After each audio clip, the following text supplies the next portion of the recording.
আসসালামু আলাইকুম সবাইকে, আশা করি সকলে ভালো আছেন। তো আমাদের গাড়ির মধ্যে যখন রানিং অবস্থা আমাদের গ্যাস বা তেল শেষ হয়ে যায়, তখন আমরা কীভাবে শিফটিং করব, গ্যাস থেকে তেলে বা তেল থেকে গ্যাসে কীভাবে শিফটিং করবো, এটা আপনাদেরকে আমি আজকে দেখিয়ে দিব। এই যে দেখেন, এই যে আমার এই জায়গায় একটা বাতি আছে, আমার স্টিয়ারিংয়ের ডান পাশে একটা বাতির সুইচ দেখা যায়। এটা হচ্ছে আপনার তেল গ্যাস শিফটিং করার সুইচ। এটা আপনাদেরকে বুঝাই আমি জি, সেটা এই জায়গায় আছে জি, উপর আছে পাম্পের লোগো, তেল পাম্পের লোগো। তো আমার যদি জি থেকে লাল বাতি শুরু হয়, তাহলে আমার গাড়ি গ্যাসে আছে। আর যদি আমার লাল বাতি শুরু হয় এই জায়গা থেকে, এই পাম্পের লোগো থেকে যদি আমার লাল বাতি শুরু হয়, তো আমার গাড়ি তেলে আছে। তো আমি গ্যাস বা তেল কীভাবে শিফটিং করবো আমি দেখাই।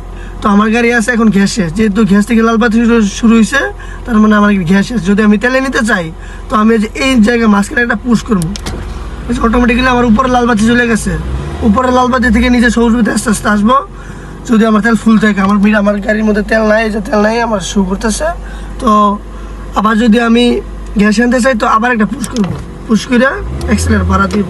সবসময় শিফটিং করার পরে যখন আপনি তেলে নিছেন, তেল আনার পরে হালকা দুটো অ্যাক্সেলারেটর বাড়া দিবেন।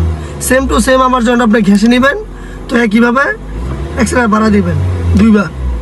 তো গাড়ির তেলে বা গ্যাসে শিফটিং হইব দ্রুত। তো আশা করি সকলে বুঝতে পারছেন। ধন্যবাদ।